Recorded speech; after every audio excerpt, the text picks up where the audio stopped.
Okay. Hello, everybody. So as I've mentioned, I am going to start with a few words about Timothy Snyder. He good. We got Barbara coming in, Barbara Hollenbeck. Timothy Snyder is someone we followed from the Russian invasion. We've gone through the history of Ukraine and the history of Russia, and he's been a reliable guide and an advocate, obviously, for Ukraine. He's got a Substack. This is from his Substack, and he's mounting an anniversary initiative, going over some of his previous columns, books, and podcasts. And so I thought because he's been so good, I'd give him a mention. He just posted this today. He's written a nice essay on Putin's threat of nuclear war. He is very good, in addition to knowing his history cold, on psychology. And he looks at the psychological angle all the time, which is refreshing. And so he talks about Putin's threat of nuclear war, the psychology behind it, the psychology of those that are receiving it. And then, of course, he's teaches at Yale.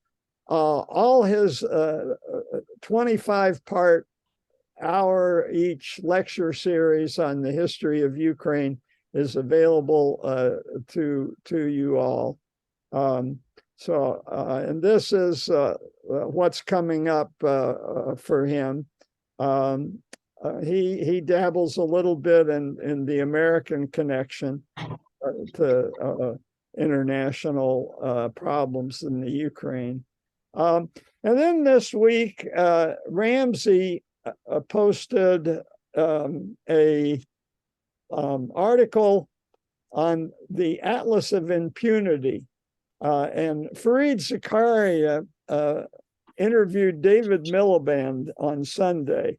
And this is David Miliband. He's a British politician from the Labour Party, but he's headed a number of global initiatives. And his latest is this Atlas of Impunity, where he looks, instead of looking at democracies versus autocracies, he looks at what governments are really abusing their citizens, and ranks them that way. And it's interesting. It's color coded down here at the bottom, and you can see in bright orange Russia propaganda, human rights. They have really a thugocracy, a kleptocracy, and they don't give a fig about the environment, and so they go around and rank various countries around the world. Just focus a second on China, because last year we looked at VDEM, which is a Scandinavian service that rates governance around the world on 20 different dimensions and ranks how democratic they are, human rights, economics, everything. And this is their map, and their map of the world. And it's not as crisp and clear cut. You can't see the borders as well, but there's some silent areas, China being the obvious one, and they are not included in the movement on democracy versus autocracy because they're not even doing anything in that sphere. So the Impunity Project gives us another dimension, but I will be posting in probably the next month. They come out with their annual report every March, the VDEM project. So it should make interesting reading this year, and we'll have an updated map. This is a map that's just showing one dimension of the 20 that they look at, which was a tendency to polarization. And while you're looking at that, Aiko has a comment. Three things back. The worst is that Afghanistan all by itself in the super red, and then Japan is sort of half colored and not all the way colored. Does that mean that they are static? I think that just means that they are static. Yeah. So there's that.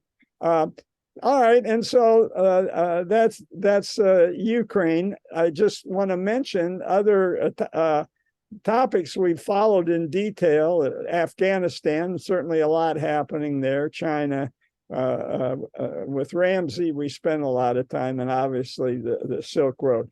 So I just want to reemphasize, we can do any of these other topics where we can take a break. We don't have a semester schedule or anything we have to do. And so anybody has suggestions, anybody wants to do a presentation, this is a group, and I'd welcome your participation. So back to where we left off in California, if there's no questions or comments.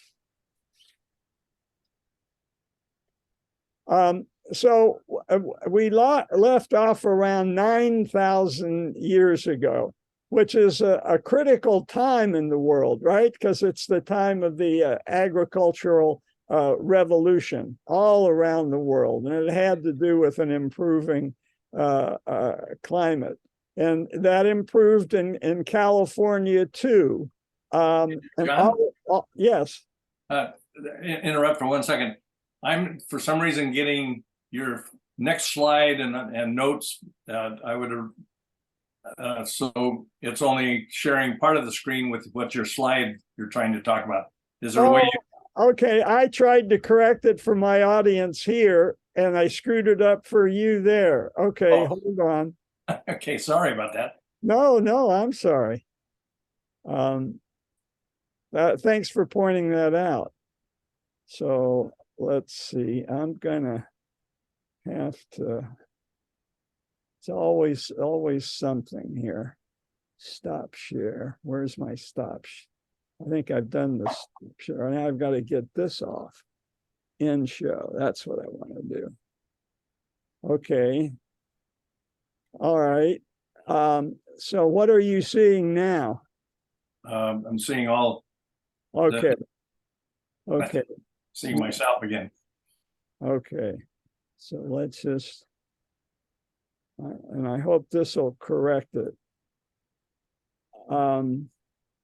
Oh, it doesn't correct it, does it?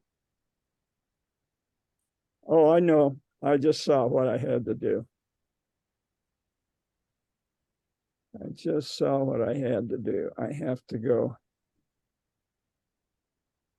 here, 3 dots, and now I swap display. And now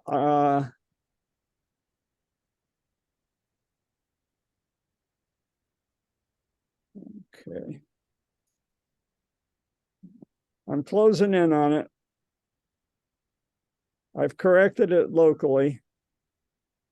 And now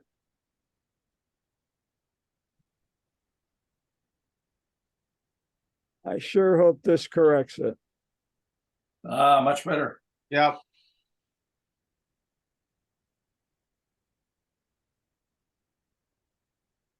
So Okay. that'll work. All right.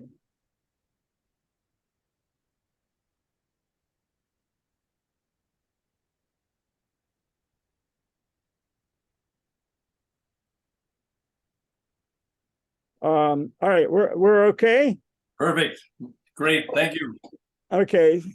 Sorry, Rudy. Sorry, Iko. I thought I solved it for the local people, but screw it up for everybody else. Okay, so Hokan languages arrived at about the time of the agricultural revolution, and all of a sudden California's got new pines and cedars and oak forests.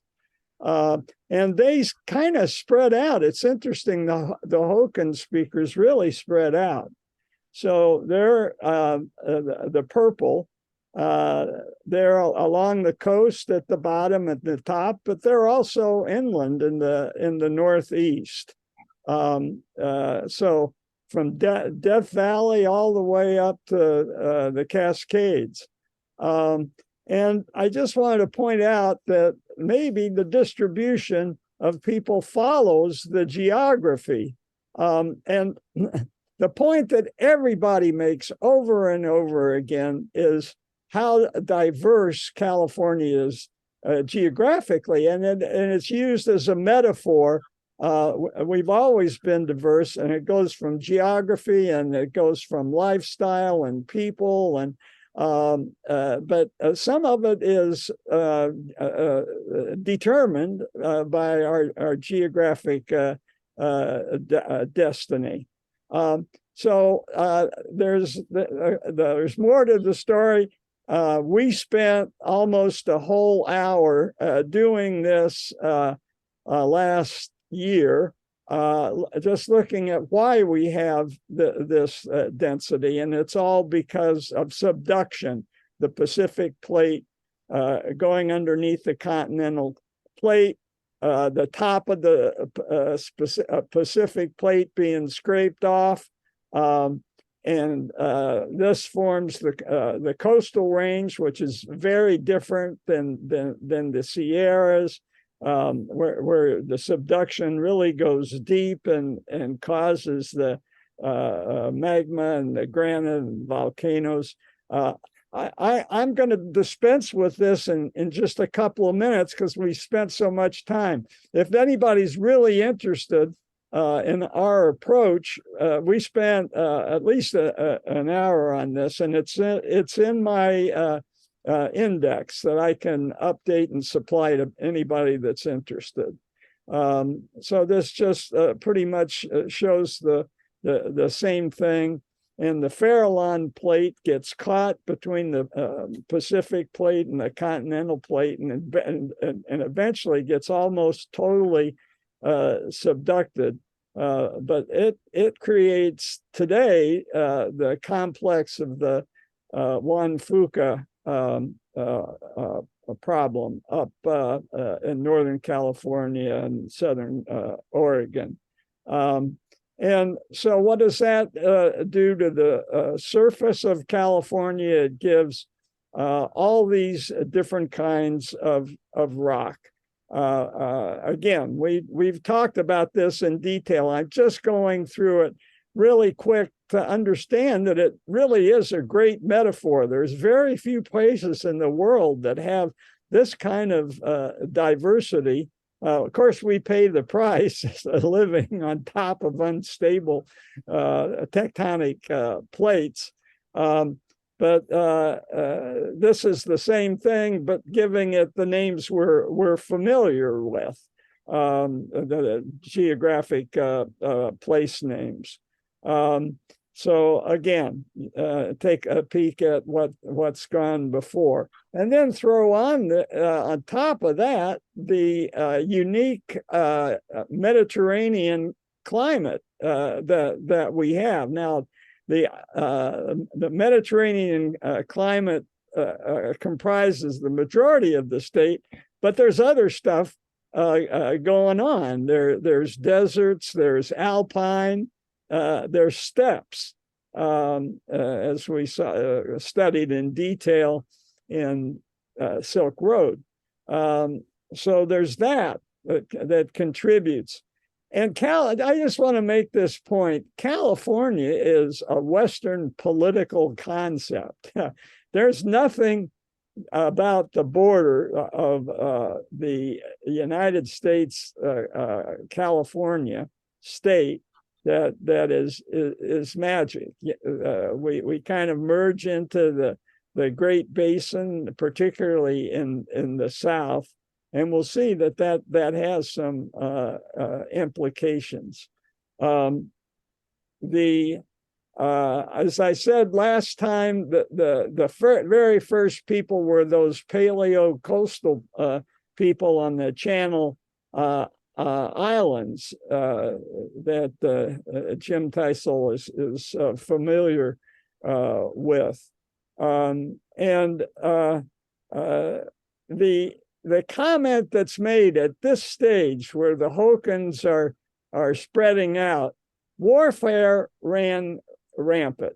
So much for the noble savage. There is tons of evidence of violence in Indians 10,000 years ago. They're looking and fighting over the most valuable places to live along water, and in the foothills where acorns are available. So this is the book that I was quoting from. This is one of the books on California. This is the newest, just came out. If anybody's interested in following that along, I'll be quoting him periodically. And so let's move ahead then to 5,000 years ago. 3000 BC, this is when the pyramids are going up. So history has started in the old world. Once again, the grasslands are replaced by our familiar sage scrub. And the oak trees, though, continue to provide storable acorns.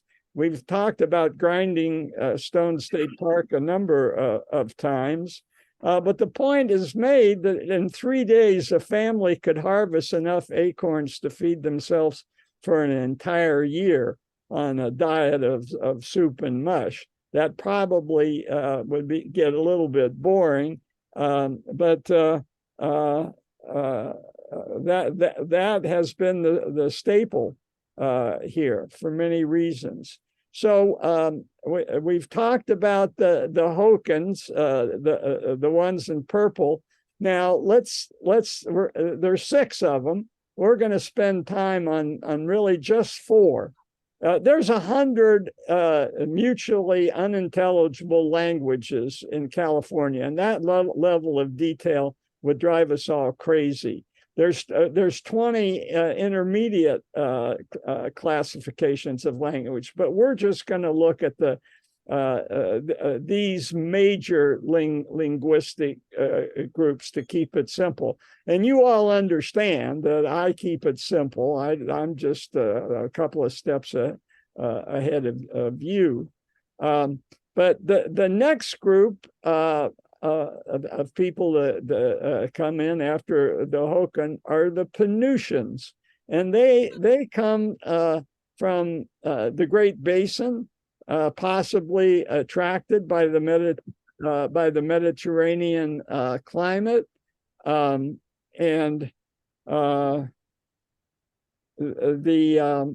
what develops out of their immigration is called the Berkeley pattern culture. So now we're getting close to home here, talking about that. So and at this point, there's less warfare that's noted.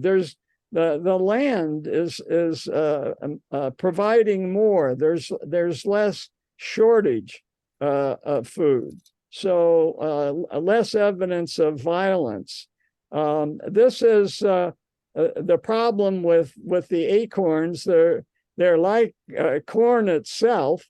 It has to be processed, and there's toxins and bitter tannic acid in the pericarp that has to be soaked off. We've spent a lot of, when we were doing Central America and the Mayans, we spent a whole hour talking about corn. And acorns are similar in many ways. The acorns can be stored just like the squirrels do, but they have to be processed. They have to be ground up, and these are the grinding holes, some of which we find in our open space, right? Because as David Klinick has pointed out to us, this where we live on this creek, and it's called Indian Creek, interestingly enough, that feeds in eventually to Walnut Creek. This was a fertile area, the valley between the two ridges we have, Shell Ridge and Summit Ridge. Is a drainage area, and that's we live on the creek at the bottom, which we experienced on New Year's Day, can flood. So this was the mechanism by which they processed metate and mortar. We've talked about that enough. I'm just going through this just to set the stage for what the Spanish are going to find, and what they try to replace with their agricultural techniques. So it was a successful society. It supported a much larger population than anything north of Mexico. It was a managed economy. There was hand weeding and culling of animals and insects, and their practices amplified biological diversity, which was already present, but the practice of the California Indians was sustainable, and they did it and eventually learned not to destroy each other, to reduce warfare. And this is from the second book that I'm going to spend a lot of time quoting. This is James Rawls. He was a historian at our local DVC, but he got a big play. He was an excellent lecturer, knew how to present history. He had a radio show for a while, and I don't know if this damns him in your mind, but he was recruited by Disney to create the California world in Anaheim. Yeah, and so he knows his stuff, and he knows how to present it. And I've been fascinated with him, and have been wanting to, because of him, wanting to cover California history. A little fun note, native Californians didn't have horses. The folks that bought the horses in realized that they couldn't feed their horses exclusively acorns, because horses will eat too many acorns that's good for them. They binge, and they can suffer the consequences. So this is a quote from a historian who just noted that Californian agriculturists were quite sophisticated, that it was the most altered pre-colonial landscape, and that it was ingeniously obtained.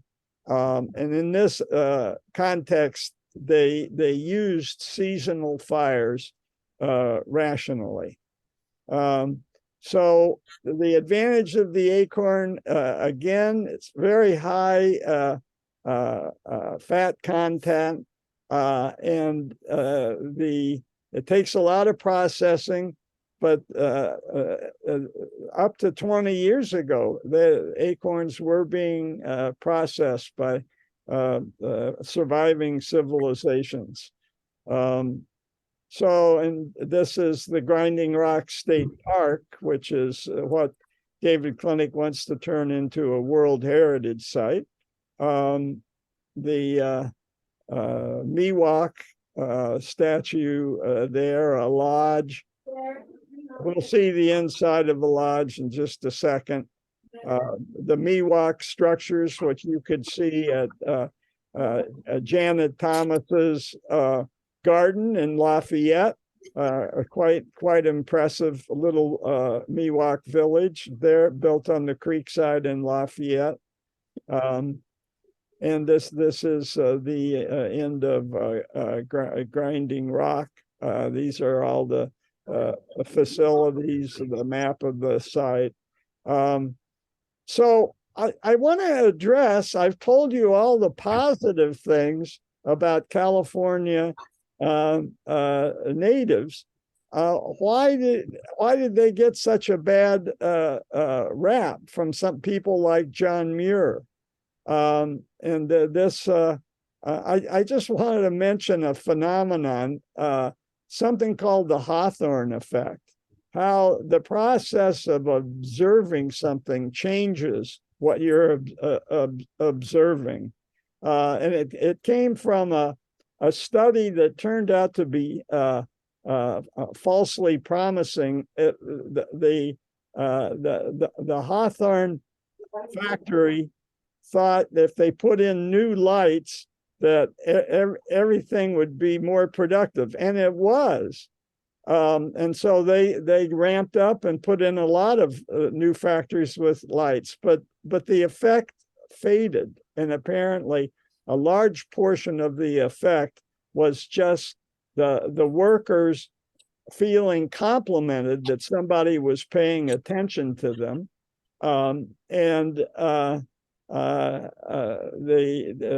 less so with the second one, and even less with the third one. And eventually there was a return to the mean, and the lighting didn't make much effect.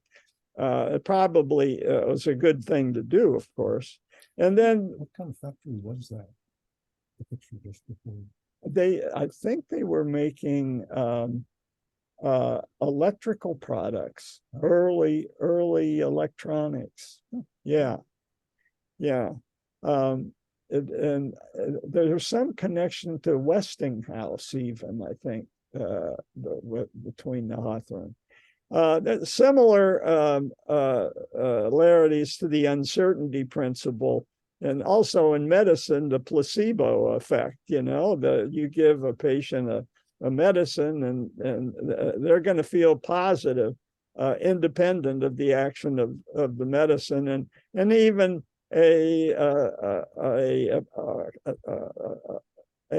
tenuous connection to Heisenberg's uncertainty principle. And I say tenuous because one comment is that Heisenberg didn't understand the distinction himself.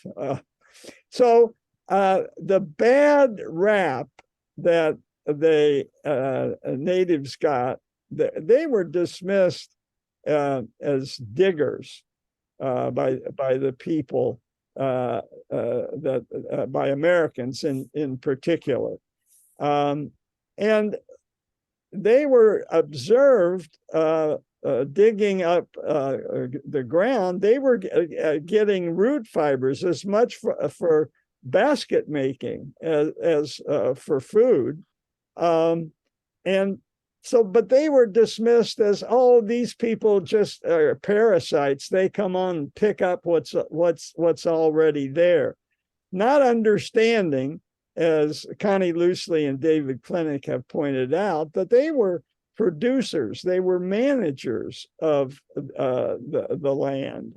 And there's a ecologist, modern day ecologist. If you see anything by her, read it. But she's written a book specifically about California Native Americans called Tending the Wild. And she calls them amateur botanists and zoologists. So the other pejorative effect of the word digger is that it rhymed with the N word, and that might have been something. But there are other kinds of diggers. So just to be clear, there's the 17th century diggers who were free thinkers in England, and they were socialists, and eventually took the name the Levelers. And did battle against the aristocracy. And then in our time, Iko and I are familiar with the diggers from our years in Haight-Ashbury. And they were the utopians that saw the street people coming in.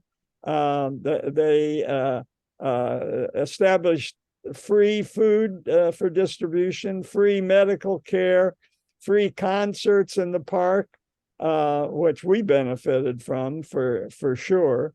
And they even were radical enough to burn money to show their disgust of capitalism. One of he was a couple of years older than I was at UCSF. In the medical school in the city, David Smith. And he inherited a lot of the digger programs when they eventually folded out and spread out throughout California. You have probably heard the voice of a digger celebrity, Peter Coyote. And he's the voice on Ken Burns documentaries. PBS. You will have heard him, and he wrote a book on his experience. This is David Smith. He started the free clinic in 1967, just as I was about to leave on my elective year in Europe, and he stuck with it and went on into addiction medicine, and he certainly understood psychedelics. David Pepper, you may come across his name. I know his name. And he started the free clinic right in the middle of the Haight-Ashbury. That was there forever. And it was a hangout for a lot of rock bands, especially the Grateful Dead. Connie and Al Loosley lived right near there, and would pass Grateful Dead on the street, sometimes even in their apartment building. So they were also dismissed, the Penutians, the Miwoks, if you will, as Stone Age. They had no metallurgy. But here's the thing. Maybe they would have developed it if there had been a big need, but obsidian provided by the volcanic action and so close in California, provided a stone that could be worked. As David Klinick has pointed out, we were walking on the trail in the open space, a trail I'd walked a couple 100 times, and he'd reached down and picked up a piece of worked obsidian. You've probably heard me say that. And it has its advantage in making arrowheads and spearheads and knives. because it's so easily worked and maintains the sharpness. By the way, the Mayans, who were certainly an advanced civilization, never developed metallurgy either, and they traded for obsidian, and that may have explained why. So the acorns, I've already made this point, and just to repeat, they managed the land, they amplified diversity, they knew how to use burning in a positive fashion. They transplanted not just plants, but also animals and trees. And one of the most altered pre-colonial landscapes in America, according to Rawls. So I want to turn a little bit to the culture.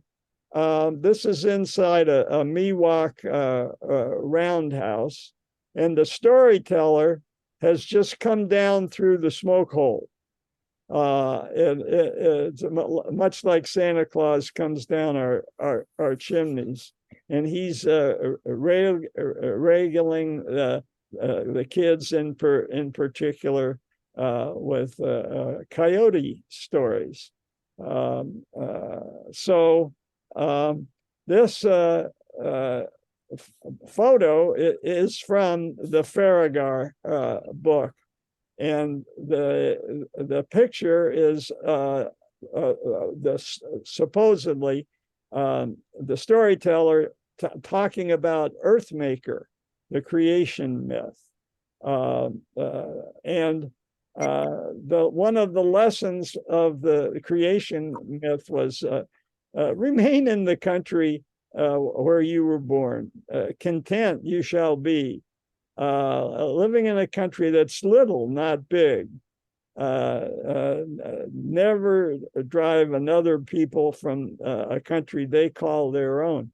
So this is Voltaire and Candide.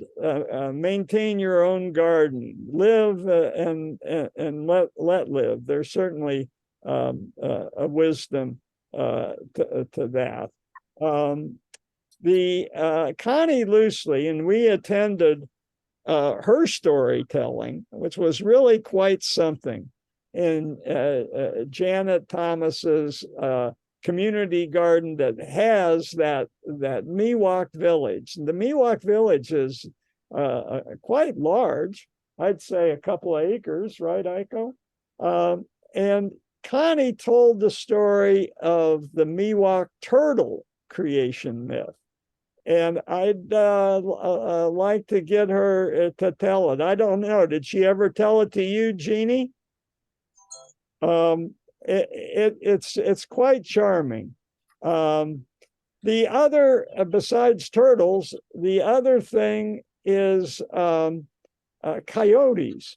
And living at the edge of the open space, we certainly all have appreciated the presence of the coyote in our neighborhood, sometimes to the detriment of pet owners, that's for sure. But a coyote is an interesting combination. He can also be a creator god. In the coyote creator myth, he sends a turtle to dive into the ocean to bring up some earth for people to live on, and he creates people out of bird feathers. And where do people go when they die? They go to the setting sun, where the day goes at day's end, and they remain with a coyote. So coyote, you know, we see them wandering around. They're a little bit secretive, okay, but it wouldn't occur to me to worship them. But other tribes worship as well, as do the Navajo. And then the Navajo, he's more expansive role, a cosmic trickster. When anything went wrong on the reservation, Iko and I would look at each other and say, "Oh, that's a trickster again," a way of deferring blame. But he also served as a rain god, a teacher, often the center of a moral in a story for kids about the nature of the universe, and involved in healing ceremonies. And even though a trickster and a troublemaker and often irresponsible, he was still revered. The Hopis also have a lot of coyote tales, but they're as a sedentary planning people. Maybe that's why he's not revered. He's a laughable fool, a friendly bumbler, a way of teaching kids what not to do. Because he's constantly getting hurt and falling. And that's, what comes to mind is Wile E. Coyote of the Roadrunner cartoons. He's constantly getting killed or failing. So I've given you 2 books. I'm going to give you 2 podcasts. Their names are confusingly similar. The one with that's A History of California, just remember, I give it an A. It's a little bit better than the second one. A History is better than just History of California. They're both okay. They both serve their purposes. If you want to, if you prefer to listen like I do, it's very good. Okay, so the Mediterranean climate attracts these Penutians from the Great Basin, and it's the Berkeley pattern culture for a reason. They're attracted to the Bay Area just as it's filling with water and establishing estuaries 5,000 years ago. And that's the start of the shell mounds. So you remember last week we talked about when before the seas started to rise from global warming, the coastline was 18 miles out and 400 feet lower. So all this was the land, and the Sacramento River Valley went through. And this is just kind of a realistic. This is the Farallon bank where the accretion of subduction kind of stops. But I wanted to show you this. I hope it works. So this 18,000 years ago was the river valley coming through. No water, just a river valley, no estuaries. So let's run it. I hope it works, and keep watching down below here. This is the time. It's going to count down. So from 18,000 years ago, we're going to reach within the last 100 years. So here we go. It goes pretty fast. So the oceans are filling. Now the river is starting to swell 7,000 years ago. Here come 5,000 years goes the estuaries, and then it settles back to what it is now. I'll run it one more time. 14,000, 11,000, 10,000 years ago, 8,000, 7,000 years ago, 5,000 years ago, 4,000, and then settles back down. That's because the glaciers are melting. Yeah, the glaciers are melting. The water level is going up. So this is 1890, which is kind of where we are today. Any questions?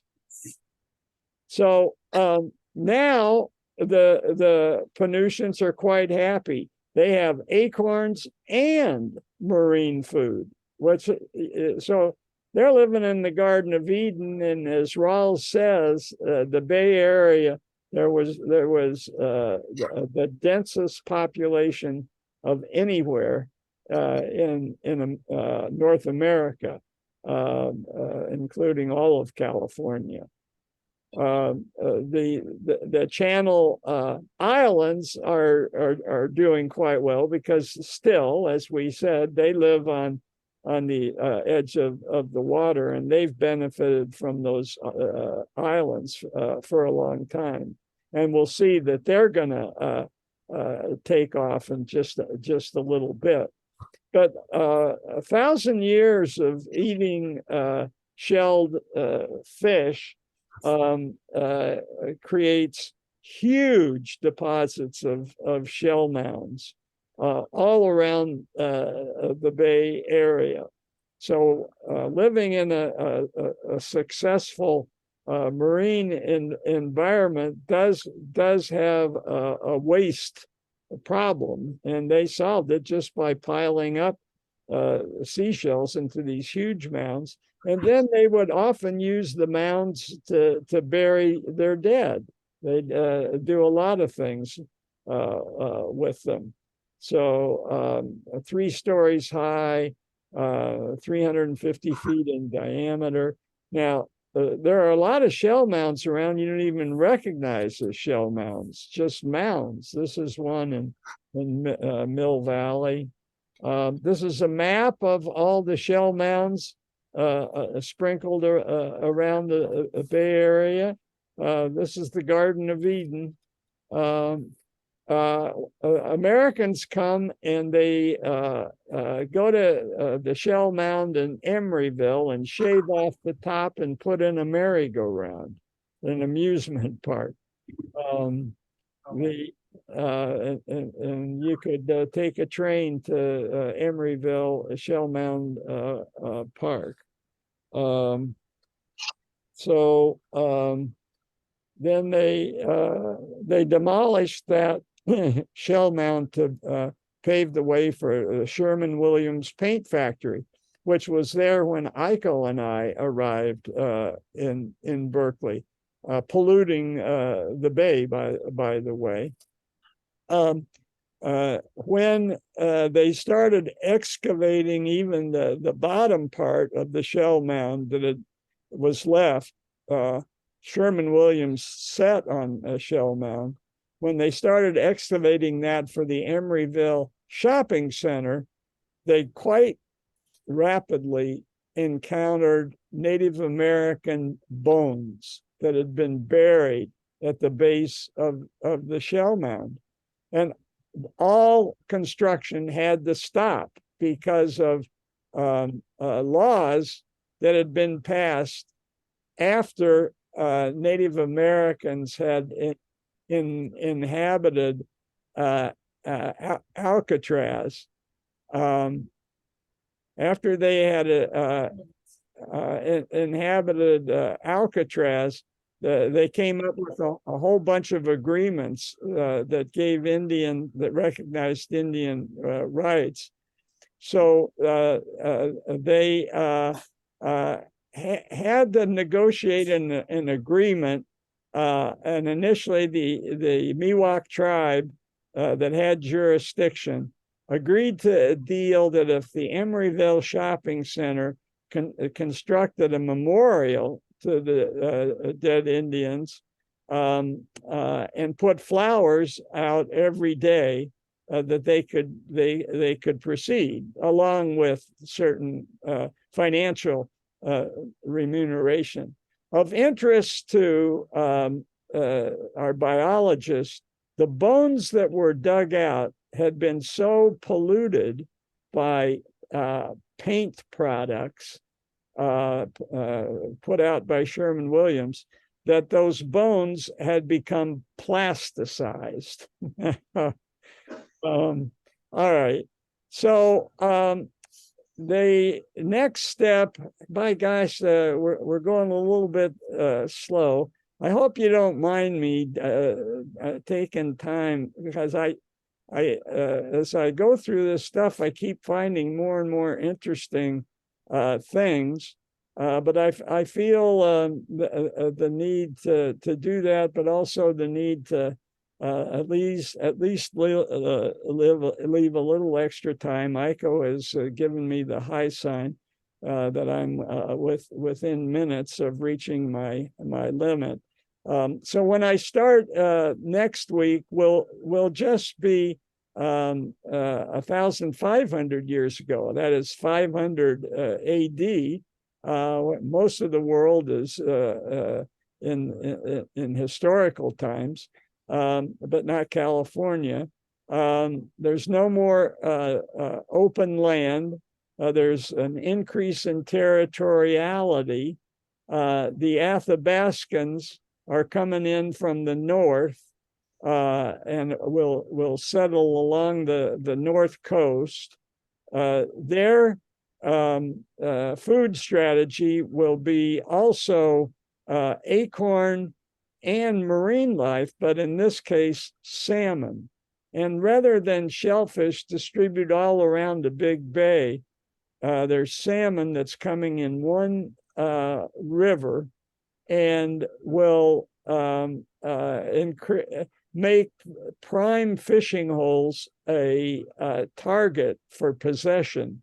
So you get territoriality and a more aggressive culture that's going to spread out throughout the state, especially as the bow and arrow is introduced. They didn't have the bow and arrow until this point. So salmon and acorn is gonna set up a situation that's going to be a little bit more competitive and with more disputes. Interestingly, the Athabascans reached the southwest Arizona around 1500, which is about the same time that the Spanish came up from Mexico City with Coronado and their horses. So the poor Hopis get caught in a pinch between Athabascans and Europeans. So this is going to be where we're going to start next time, and I'm going to stop talking and ask if there's any questions.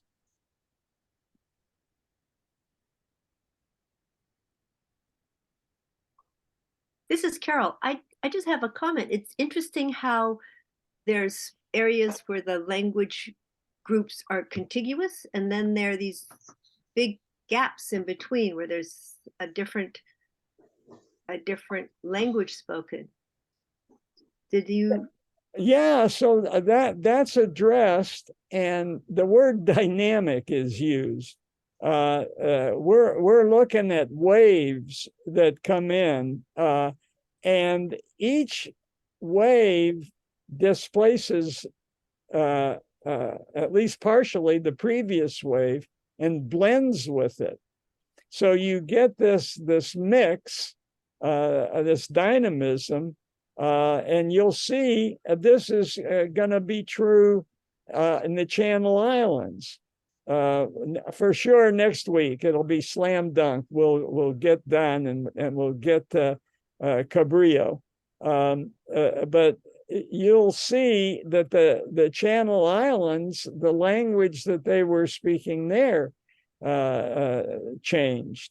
The Chumash the Uto-Aztecans come in, and their language replaces whatever paleo coastal language that was used in that paleo coastal civilization. So that'll be a prime example, more so than the Bay, which has been pretty much controlled by Penutian Miwoks for the last 5,000 years. Does that answer? I'm sorry, Aiko? Was there a lot of miscegenation? Is that why? Or they just? Well, who knows? Who knows? I don't know if I don't think the genetics of the different language tribes have been worked out. I don't know that. I would That's suspect. fascinating. I would suspect so. Yeah. John, I have a question with regard to the. I'm gonna have to leave. Okay. Bye, Michael. Go ahead, Bruce. Yeah, no, the question with the timing, you said 1,500 years ago, and then was when the Algonquins were starting into Northern California, and how that. Athabascans. I'm sorry, the Athabascans, and how that they were the timeline on that for the Spanish coming up to California. That's with the 1,500. It had to be, the Spanish had to be much later than that, correct? No, the Spanish reach San Diego in 1540. The Athabascans, the Navajos, apparently came down within a few hundred years of before that.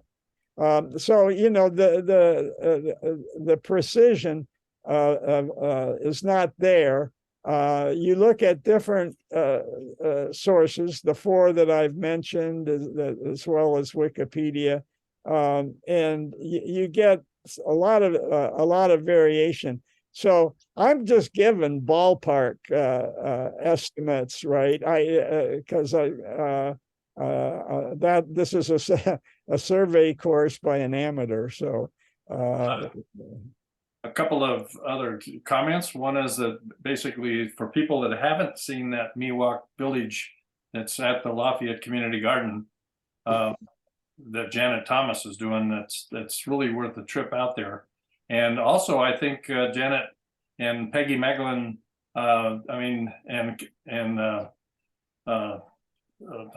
Claire Lucy, I think they're taking what 300 third graders from the Lafayette School District and going. Yeah. So there are a lot of people involved, including Carol and Barbara. Yeah, absolutely. Carol. So we got Carol and Barbara and Connie, and Aiko went and watched Connie talk to the third graders. It was wonderful. It was wonderful. And the point was, and will be made in next week, that the women in the Miwoks played a huge spiritual role. And Connie loosely channels that perfectly. I mentioned, right, that she told the turtle creation myth to these third graders. Aiko and I were enthralled, and then Connie got up and taught them how to do rhythm instruments and help them set a beat. And once they had the beat, Connie led them in a dance, a snake dance around the village. It was absolutely enchanting. So my dream, and I've mentioned this, would be a field trip with Connie, and if we could get Carol and Janet and Barbara on day that everybody could be physically present. And ideally, maybe a time when Jeannie Frank is down for a visit, get everything lined up and recreate that and everybody goes back to the third grade and we'll all be absolutely enchanted. Well, Peggy Megalyn is the one that's kind of really she's the one that is holding that village together down there. And there's actually, okay. I don't know her. oh yeah, well it's yes. And the other one, just as a you mentioned the physics back in when you first started out. Was you aware of the fact that we have a Nobel Prize winner here in physics in Walnut Creek? In fact, he lives on my street. John Clauser. Oh, what did he get the Nobel for? Physics. He shared the physics prize with two other Germans, I believe. And yeah, he just was at the ceremony a couple of weeks ago in Sweden. Kauser, what's his name? Clauser. Spell it. John Clauser. K. Clauser. Okay. Thanks, Bruce. Okay. Question. You know, we're living with squirrels and rats all the time out here. And the squirrels check the fruit several minutes a day. And so they beat us and all of that. And I remember Connie showing us a storage place for the grain, the acorns and stuff. How did the Indians outsmart the squirrels and the rats? And they're peaceful people, but they must have killed the rat and the squirrels. Oh no, they killed small game all the time. Oh, they ate them. Well, I don't know if that was a part of their diet, but they were perfectly capable of killing small game. You'll see next week, I'm going to spend a lot of time on bow and arrow, and you'll see comments from American gold miners on how well the Penutians, the Miwoks in the mountains, could use a bow and arrow. So they still had that skill, and they could hit squirrels and rats at a distance. Are you familiar with the work of Doc Hale? Do you know that name? No. I guess I've seen him do a couple presentations at the Lafayette Garden, and but he's a paleontologist in the area and is kind of watching the migration between large animal hunting versus actually getting smaller and smaller animals, because they essentially hunted the large animals out years and years ago. But that's a fascinating story that he's got to tell as well. Okay. In China, we learned that insects are the most populous forms of life, and that we'll eventually be eating insects. Well, the Miwoks ate insects. I think David Pepper talked about that. Mm-hmm. Yeah. Okay. Good. We have a lot of good comments today. Perfect. All right. Anything else? Thanks, John. Okay. See you. Thanks, it's great. Okay. See you next week. We have a lot of reading to do. Yeah, oh, yeah. Cut off the recording.